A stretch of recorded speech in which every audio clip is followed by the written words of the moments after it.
Eclesiastés capítulo 3, el verso 9 dice: ¿qué provecho tiene el que trabaja de aquello que se afana? Yo he visto el trabajo que Dios ha dado a los hijos de los hombres para que se ocupen en él. Y dice: todo lo hizo hermoso en su tiempo y ha puesto eternidad en el corazón de ellos, sin que alcance el hombre a entender la obra que ha hecho Dios desde el principio hasta el fin. Yo sé que nosotros hemos leído muchas veces esta escritura, pero quisiera que profundizáramos un poco más en ella. Pero quiero leerle otros versículos también. Salmo 139, el verso 13 dice: porque tú me formaste en mis entrañas. Tú formaste mis entrañas. Tú me hiciste en el vientre de mi madre.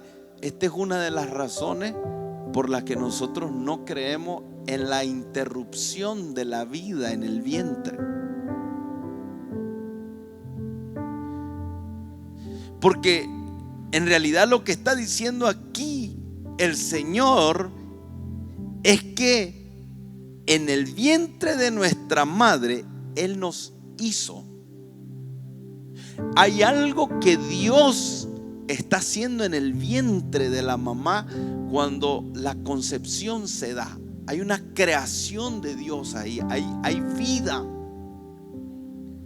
Y dice que te alabaré, dice, porque formidable y maravillosas son tus obras. Y está hablando de lo que está formando Dios en el vientre. Estoy maravillado y mi alma lo sabe muy bien.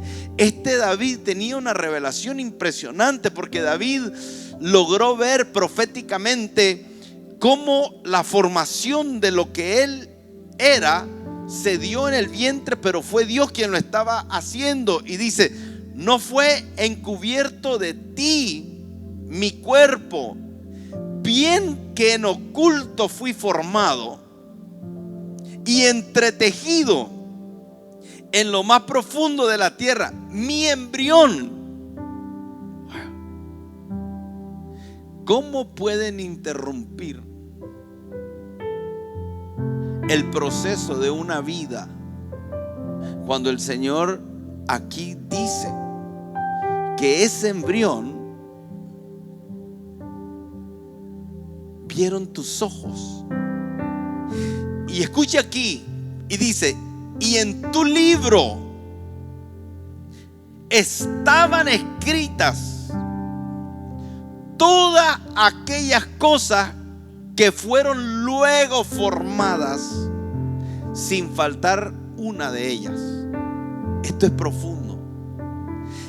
Está diciendo que Dios tiene literalmente un libro donde Él escribió, y no es que Dios necesite un libro, pero es una forma de que usted y yo entendamos que la historia futura, aunque para nosotros no es, ya para Dios es.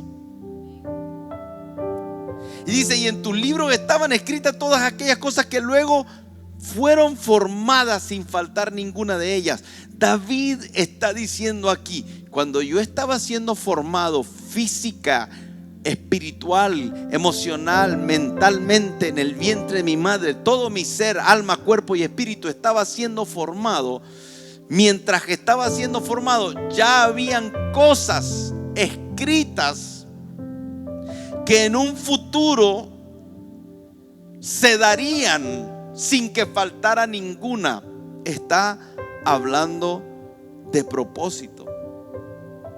Isaías 44:2 dice: así dice Jehová, hacedor tuyo, y el que te formó desde el vientre, el cual te ayudará. No temas, siervo mío Jacob, y tú, Jesurún, a quien yo escogí. Dice Filipenses capítulo 1 verso 6: estando persuadidos de esto, que el que comenzó en vosotros la buena obra. Y si Dios es quien nos forma en el vientre de nuestra madre, ¿dónde comenzó la buena obra? En el vientre. Por eso es que Saulo, siendo Pablo, dijo: apartado desde el vientre de mi madre. Estamos persuadidos de que el que comenzó la obra en nosotros la perfeccionará hasta el día de Jesucristo. Efesios capítulo 1 verso 3 dice: bendito sea el Dios y Padre de nuestro Señor Jesucristo, que nos bendijo con toda bendición espiritual en los lugares celestiales en Cristo, según nos escogió en Él. Esto es profundo, porque nosotros no somos eternos, pero salimos de Él. Recuerda lo que dice Génesis, que Dios formó al hombre del polvo, pero después sopló aliento de vida. Y el Señor nos hizo a su imagen y a su semejanza. Y la imagen y semejanza no es el polvo. La imagen y semejanza es lo que Él sopló. Porque Dios es espíritu y no tiene cuerpo. Cuando habla de la imagen y la semejanza, está hablando de la naturaleza y de la forma de operar, no del cuerpo. Y aquí nos dice que Él nos bendijo en lugares celestiales según nos escogió en Él antes de la fundación del mundo, para que fuésemos en un futuro, en una eternidad nos escogió, para que en una temporada como hoy fuésemos ¿qué? Fuésemos santos y sin mancha delante de Él, en amor, habiéndonos predestinado. Esa palabra predestinado es simplemente antes de que llegues al destino, ya Él lo había previsto. Hay un destino, hay un propósito, hay una asignación, hay un llamado. Y dice Efesios capítulo 2 verso 10: porque somos hechuras suyas. Somos hechura suya. ¿Será que usted puede reconocer que usted es hechura de Él? Pero no por aquí, aquí. Soy hechura de Él. ¿Sabe que comprender eso le llevaría a verse en el espejo y decir: qué linda hechura soy? ¿Sabe que verse al entender esto te llevaría a dejar de compararte? Te llevaría a dejar de competir. Por eso es que esto es tan profundo, tan importante, tan vital, tan básico. Porque esto es el centro de todo. Hay una razón por la que usted es, y hay una razón por la que yo soy. Y el Señor dice: ustedes son hechura mía, creados en Cristo Jesús para hacer buenas obras. Y vuelve a repetir: las cuales Dios preparó de antemano para que anduviéramos en ellas. El Efesios capítulo 1 verso 11 dice: en Él asimismo tuvimos herencia, habiendo sido predestinados, una vez más, predestinados, y dice: conforme al propósito del que hace todas las cosas según el designio de su voluntad. Propósito y designio de su voluntad son coherentes. Su voluntad jamás será diferente a su propósito. Su propósito no será incoherente con tu llamado, y tu asignación tampoco será incompatible con tu llamado o con tu propósito, tus dones, tus talentos, todo lo que tú eres tiene una perfecta armonía dentro del propósito, dentro de la voluntad de Dios, dentro de lo que Él te llamó a hacer, dentro de lo que Él te va a asignar, dentro de lo que Él construyó como un diseño de persona. Esto es un misterio extraordinario de Dios. Pero dice esto, dice, el Señor puso eternidad en el corazón de los hombres. Y hay muchas interpretaciones que le podemos dar a esto. Pero dice, todo lo hizo hermoso en su tiempo. Hay cosas que hoy no te parecen hermosas, pero que vendrá en un tiempo que será hermoso. Hay situaciones que hoy tú puedes estar viviendo que no tienen sentido, que no te parecen placenteras, pero el Señor lo que dice es que Él hizo las cosas hermosas en su tiempo. Y es importante que comencemos a entender propósito, que comencemos a entender tiempo, que comencemos a entender eternidad, porque el propósito es eternidad. Y dice que el Señor puso eternidad en el corazón de ellos, y se estaba refiriendo a usted y a mí. Entonces yo me imagino a Dios tomando eternidad. Recuerde que nosotros vivimos en el tiempo, Dios vive en la eternidad.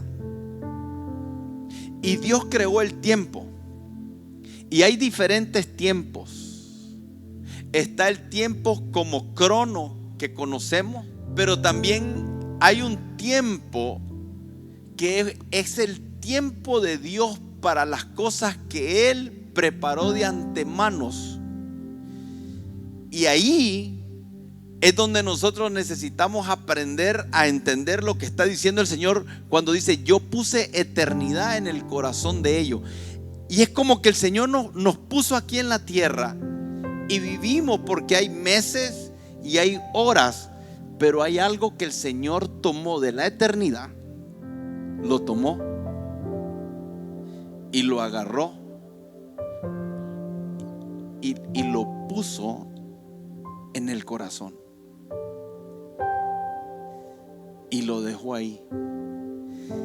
Y hay muchas interpretaciones que yo pudiera decir de esto. Hay una de las más básicas que dicen: por eso es que el hombre no quiere morir, porque el hombre es eterno. Y en realidad somos eternos hacia adelante, hacia atrás no, porque Dios nos creó. Pero vamos a morir a este cuerpo, a esta realidad, pero nuestro espíritu y nuestra alma es eterno.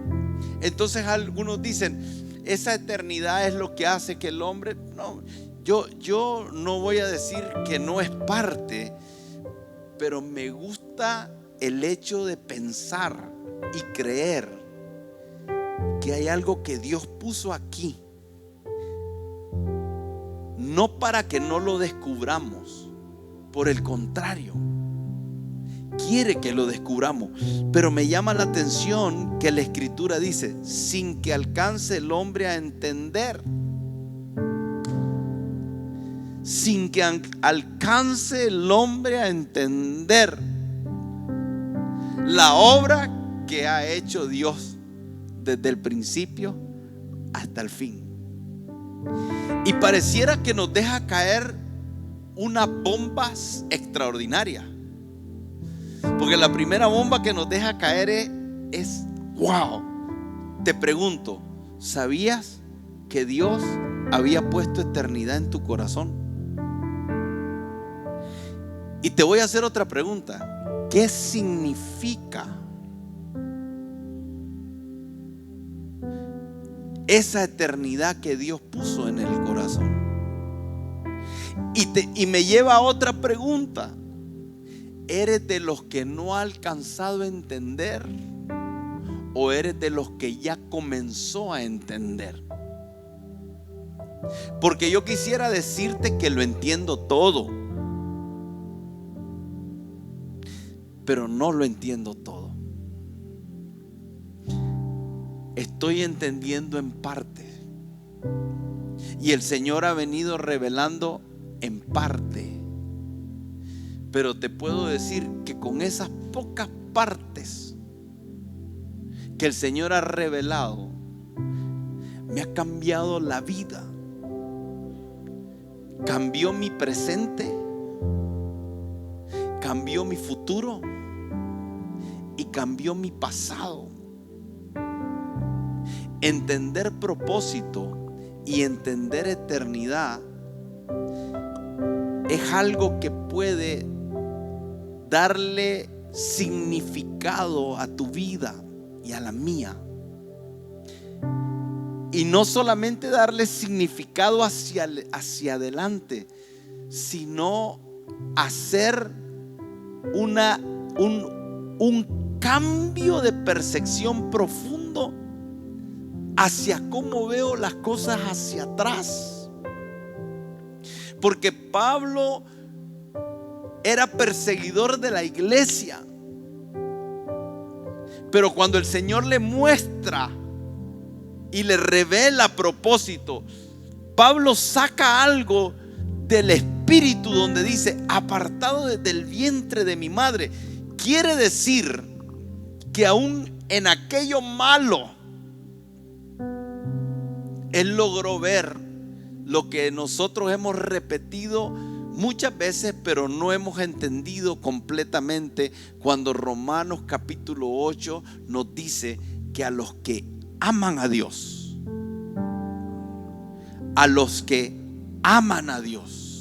dice Romanos 8:28, dice: y sabemos, es una afirmación, sabemos, pero no sabemos aquí, es una convicción. Es algo que experimentamos desde adentro. No me lo está diciendo nadie afuera, es aquí adentro. Sabemos. Y lo dice en plural. No es algo que yo debería de saber o nosotros deberíamos de saber. No, sabemos. Esto es una verdad para el cuerpo de Cristo. Todo hijo de Dios debería de decir esto. Sabemos que a los que aman a Dios, todas las cosas les ayudan a bien. Esto es, a los que conforme a su propósito son llamados. Y cambiará tu forma de ver tu pasado. ¿Sabe cuántas cosas que me habían amargado? Hoy entiendo que Dios las permitió para formar algunas cosas que hoy han sido formadas en mi corazón, y que puedo ver con claridad de cómo eso que me amargó, eso que me pareció injusto, eso que me pareció a mí doloroso, todas esas cosas que viví, que por mucho tiempo me persiguieron y sirvieron para quejarme, y sirvieron para cuestionar, sirvieron para buscar culpables. De repente, cuando comienzo a entender eternidad,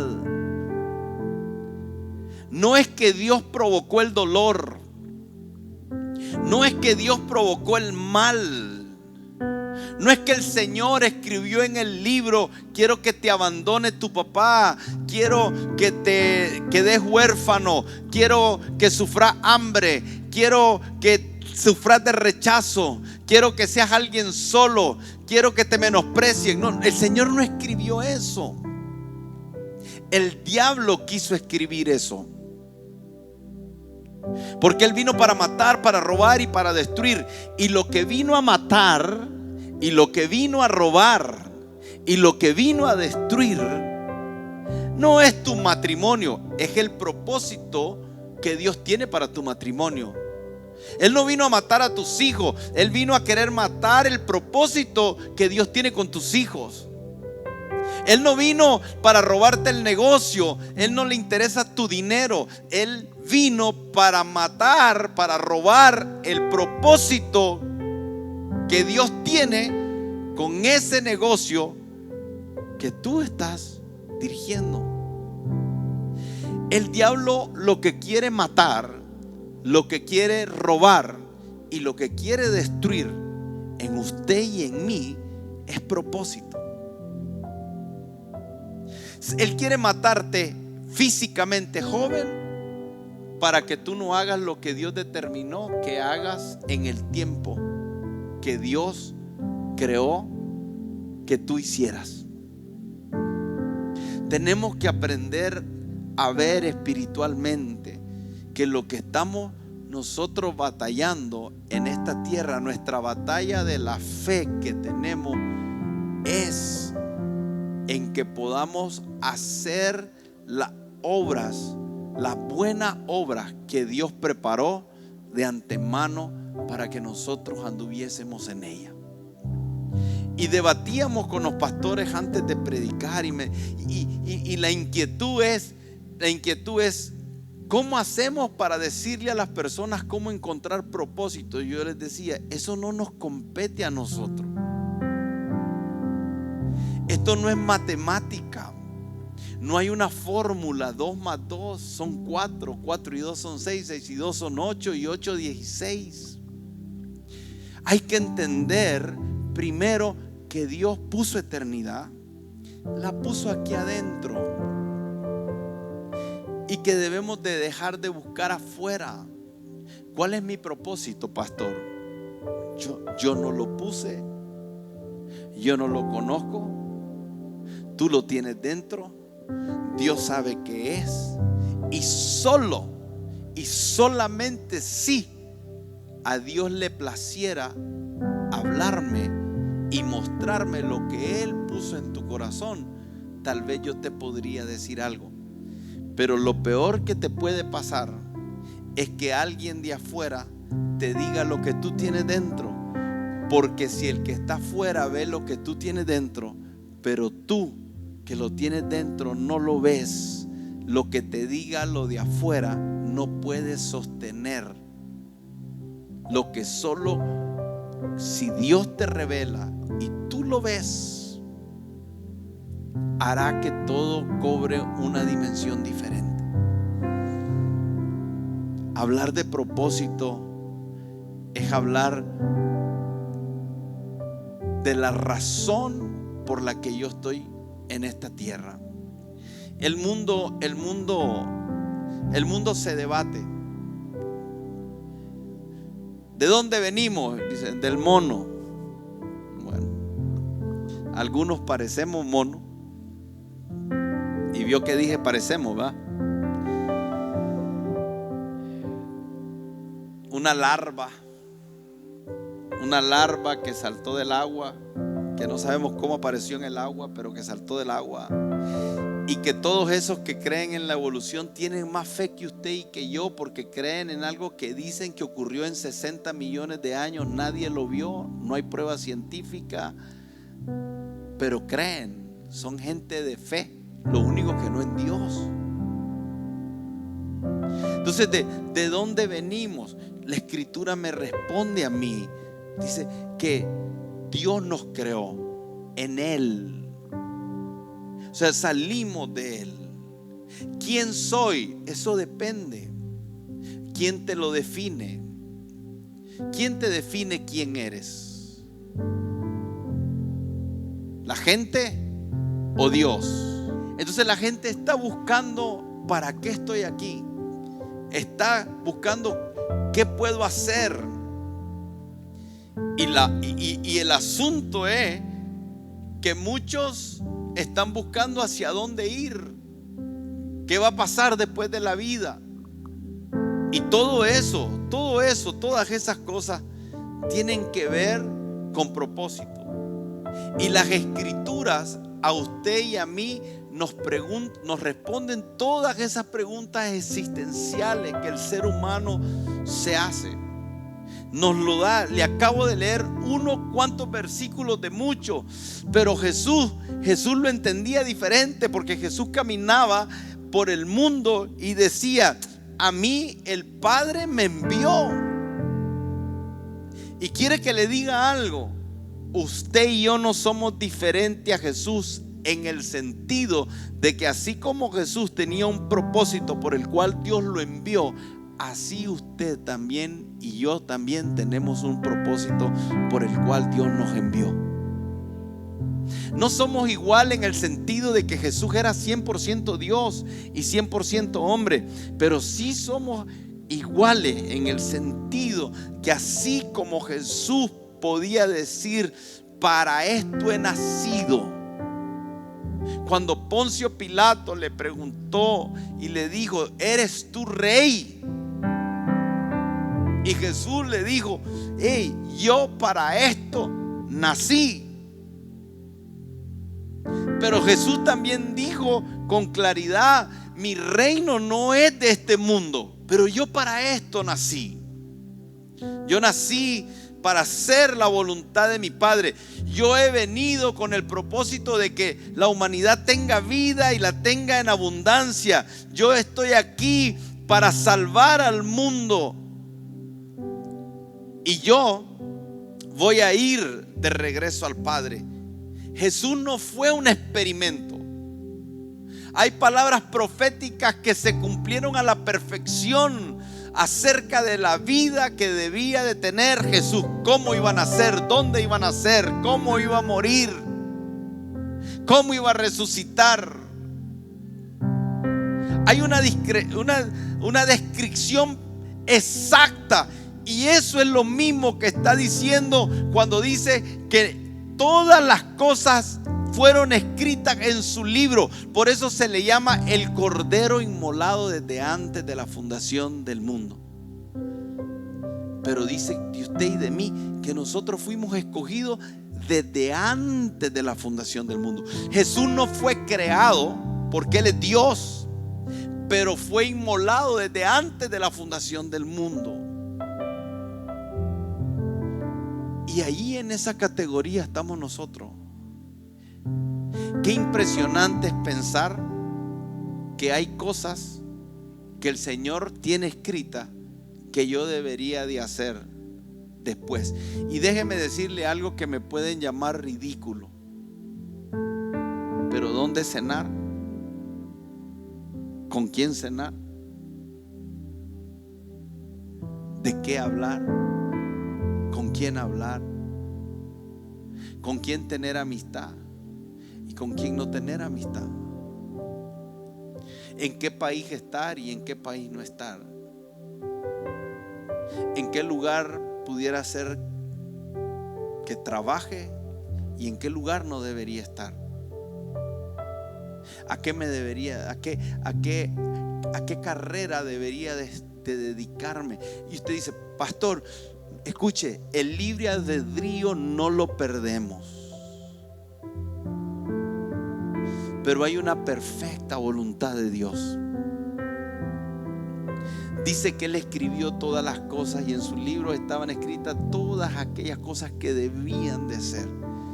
Y usted, pastor, ¿qué nivel de exactitud tiene en su vida en cuanto a esas cosas?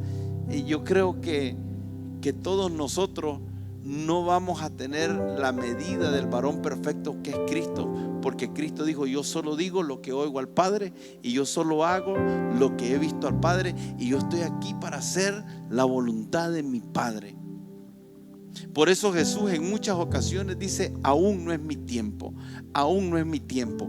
Y cuando le tocó morir en la cruz, cuando le tocó el momento por el cual había nacido, Él dijo estas palabras: no se haga mi voluntad sino la tuya. Nosotros no somos un experimento. Usted no es un experimento. No cometa el error, no cometamos el error de vivir como si fuéramos un experimento. No nos levantemos por la mañana y cometamos el error de decir: bueno, que pase lo que pase. No cometamos el error de esa frase célebre que decimos muchos de nosotros, pero que en realidad le perdimos el sentido: que se haga la voluntad de Dios. ¿Sabe qué significa para nosotros cuando decimos que se haga la voluntad de Dios? Bueno, lo que pasó, pasó. Y si ya pasó, bueno, ahora compongámosla. No tomamos en cuenta a Dios, no lo consultamos a Dios. Tal vez nos pasó por ser desobedientes a Dios, pero compongámosla y digamos que se haga la voluntad de Dios. Atribuyámosle a Dios aquello que Él no tiene nada que ver, porque desde el principio en ningún momento le consultamos. Y lo decimos desde una posición religiosa. Parece piadosa, tiene apariencia de piedad, suena bien, parece que sale del corazón de alguien que dice: estoy rendido a Dios. Pero en realidad no sale de alguien que está rendido a Dios, sale de alguien que no tiene de otra. Sale de alguien que se resignó porque no puede cambiar su condición. Pero usted y yo podemos vivir diferente. Podemos decir: Señor, que se haga tu voluntad. Que entendamos que no somos un experimento.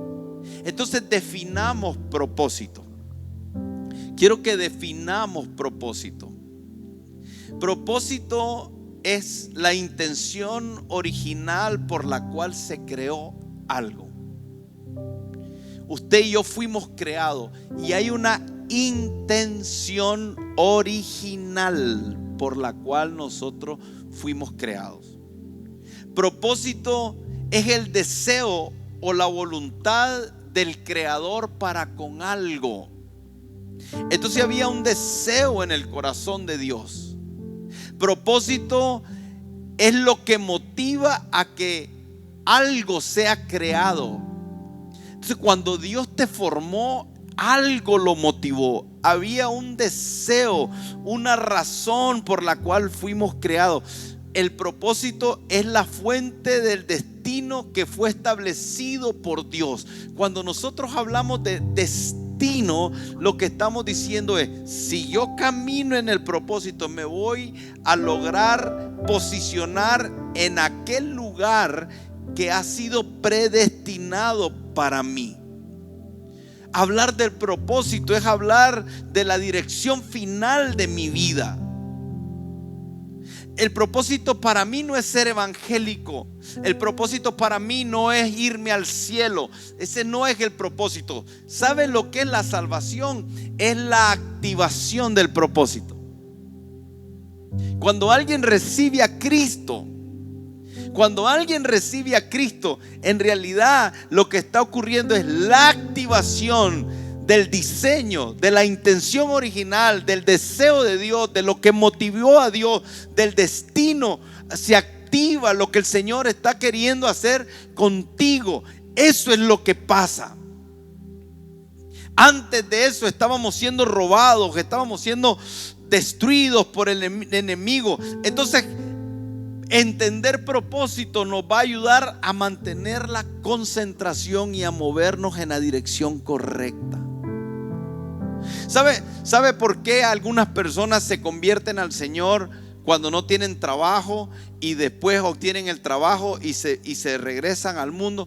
Porque ellos buscaron a Dios por un trabajo, no por propósito. ¿Sabe por qué una esposa y un esposo están en crisis matrimonial y buscan de la iglesia, y cuando se soluciona su relación matrimonial encimita y de apariencia? ¿Por qué dejan? Porque no entendieron que no se trataba de solo dejar de pelear. Se trataba de que el Señor quería traerlos para que ellos entendieran que juntos, porque ya no son dos, son una sola carne. Juntos ellos pueden llevar a cabo el propósito de Dios. ¿Sabe por qué en las iglesias hacemos muchas cosas y no necesariamente estamos siendo efectivos en lo que hacemos? Porque no hemos entendido propósito. No sabemos cuál es con claridad el rumbo. Y nadie vino a la tierra a buscar propósito, pero sin embargo eso es lo que estamos haciendo. Ay, ¿qué hago? ¿Qué hago? Y miramos a un montón de gente con proyectos. Construyen una casa porque quieren hacer algo. Cuando la terminan tienen que hacer otro proyecto. Entonces ahora quiero construir un carro porque quiero reparar un carro. Y reparan el carro y andan de una en otra. Y muchos de ellos ni siquiera terminan lo que comienzan. Y no saben que lo que están buscando es la eternidad que el Señor puso dentro. Y no la van a encontrar nunca, porque fue Dios quien la puso y Él sabe dónde está. Y por eso es que este mismo Salomón decía: vanidad de vanidades, lo tuve todo en esta tierra, pero me di cuenta que al final es vanidad de vanidades. Y todavía hay muchos Salomones en el sentido de insatisfacción al tenerlo todo en el mundo. Todavía hay muchos que no se satisfacen porque hay algo que no pueden llenar y que solo Dios lo puede llenar. Y es ese pedazo de eternidad que Dios puso en el corazón. Ese pedazo de eternidad gime. Y el ser humano lo trata de llenar con muchas cosas, menos con Dios. Entonces, Dios antes de todo instituyó un propósito. ¿Sabes lo que pasó en Génesis? En Génesis se dijo lo que va a pasar en Apocalipsis. ¿Quiere que le diga algo? Queridos hermanos, la historia, el libro ya se escribió y en Dios ya fue consumado. Solo es cuestión de lo que ya se definió en la eternidad se vuelva realidad en este periodo de tiempo. El diablo está vencido.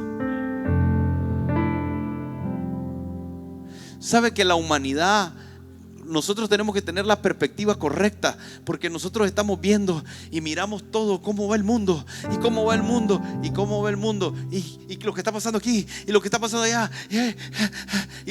Y el Señor dice: pongan la mirada en las cosas de arriba. No se distraigan con las cosas de aquí.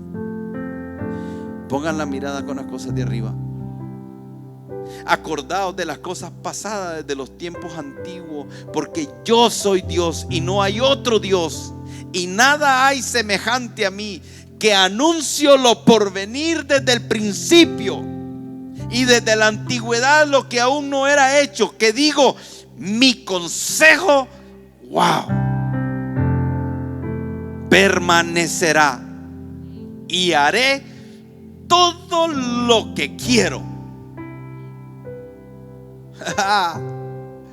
Que llamo desde el oriente al ave y la tierra lejana al varón de mi consejo. Yo hablé y lo haré venir. Lo he pensado y también lo haré. Por eso es que hace también leer las escrituras. Póngase a leer las noticias y va a acabar loco. Lea las escrituras y su visión se va a volver una visión más celestial. O sea, esta escritura es muy fuerte. O sea, mire lo que está diciendo el Señor: mi consejo permanecerá. A mí me agarra así. Dios no es así, pero a mí me agarra así. Porque así lo veo el poderío, veo su soberanía, veo su omnipotencia cuando Él dice: mi consejo permanecerá. En otras palabras, lo que yo digo, eso se hará. Lo que yo quiero, eso se hará. Y ahí hay mucho que enseñar y quiero que dejar los pastores. Pero ahí, ¿saben qué es lo que pasa? Ahí hay que separar lo que es el libre albedrío de la persona con la soberanía de Dios en los asuntos de la humanidad. O sea, la persona puede hacer lo que quiera con su vida, pero hay asuntos que son decretos de Dios. Cristo vendrá y toda lengua confesará que Jesús es el Señor. Esa no es opción. Y dice el Señor: siéntate a mi diestra hasta que ponga tus enemigos por estrado de tus pies. Eso no es opción. Esa es la soberanía de Dios. Y los soberbios y los reyes y los gobernantes y todos esos que no toman en cuenta a Dios, un día no tendrán opción, porque ese día es el día del Señor. Y es el día que el Señor traerá juicio sobre la tierra y los moradores de la tierra. Y eso no hay libre albedrío, ahí no. Y el libre albedrío no. Toda lengua confesará que Jesús es el Señor.